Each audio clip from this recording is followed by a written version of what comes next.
નમસ્કાર ખેડૂત ભાઈઓ, આપણે અગાઉ લગભગ 15 દિવસ થયા છે.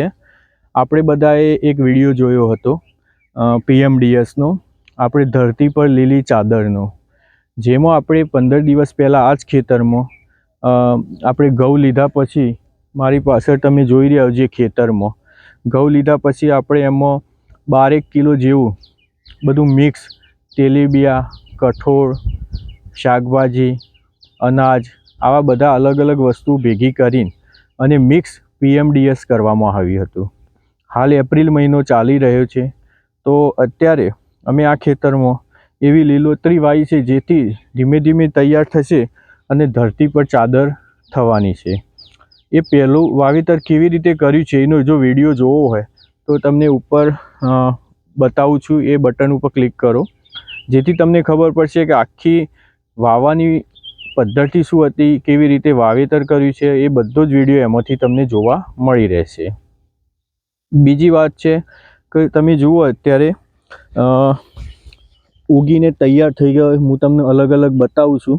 આ સણ છે, બરાબર, બાજરી છે, ઘઉં છે, રાજગરો ઉગી રહ્યો છે.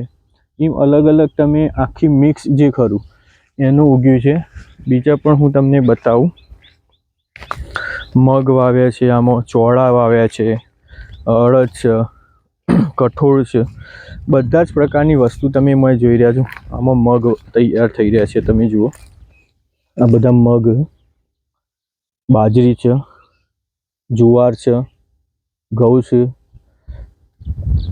મિક્સ તમે એકદમ નીચેથી જોઈ શકો છો, એકદમ ધરતી ઉપર લીલી ચાદર છવાઈ હોય એમ તમને ઉગીને તૈયાર થઈ રહ્યું છે.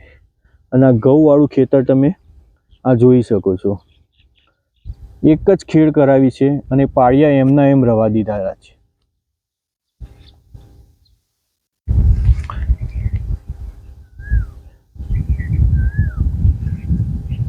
તો આપણે આ તમે જુઓ, આ ધીમે ધીમે તૈયાર થશે. અને ભેજ પણ જોવા જઈએ તો ભેજ પણ તમે જોઈ શકો છો કે આપણે જમીનમાં જો ભેજ પણ સારો એવો તમને જોવા મળી રહ્યો છે.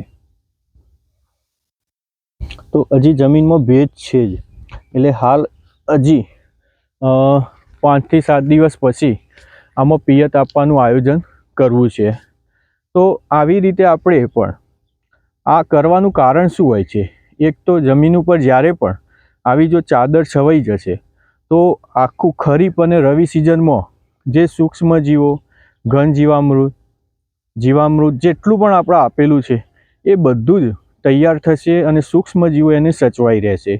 જમીનમાં આવી લીલી ચાદર થવાથી સીધો જે સૂર્યપ્રકાશ ખરો, તમે જુઓ કે આ કાળઝાળ ગરમીમાં એપ્રિલ મે મહિનો જે ખરો એમાં પણ આ ગરમી જે ખરી એમાં આપણને સહન નહીં થતી, તો જમીનને કેવી રીતે સહન થશે? તો એ જ રીતે આપણે એને ધરતી પર ચાદર બનીને રહેશે, જેના કારણે આપણે આપણા જમીનમાં ઘણા બધા પોષક તત્વોનો ઉમેરો થશે, કાર્બનની ટકાવારી વધશે, સૂક્ષ્મજીવોની સંખ્યામાં પણ વધારો થશે અને એમને સહજીવી ખોરાક મળી રહેશે. તો આ કરવાથી ફાયદો સાથે સાથે અમે બીજું જે પિયત આપવાના છીએ એમાં જીવામૃત પણ આપવાનું છે. લિક્વિડમાં પાણી સાથે અમે જીવામૃત જવા દેવાના છીએ, જેના કારણે એને પૂરતો પોષણ અને ખોરાક પણ મળી રહેશે. આ રીતના અમારું આયોજન છે.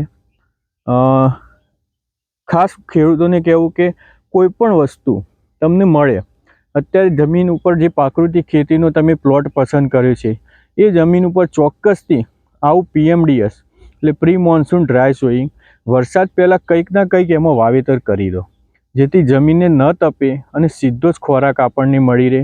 જમીનમાં અત્યારે જોવા જઈએ દિવસે દિવસે સારું કવાયેલું છાણિયું ખાતર પણ મળતું નહીં, તો છાણિયા ખાતરનો વિકલ્પ પણ આ તમે સમજી લેજો. એટલો બધો નાઇટ્રોજન અને તત્વોનો ઉમેરો આ ખેતરમાં તમારો થવાનો છે. તમે પણ વધુ માહિતી મેળવી અને આ રીતે પોતાના ખેતરમાં કરો. જેને પણ કરી હોય કોમેન્ટમાં અમને જણાવો, જેથી અમે વધુમાં વધુ ખેડૂતો સુધી આપણે પહોંચી શકીએ. આભાર, ધન્યવાદ.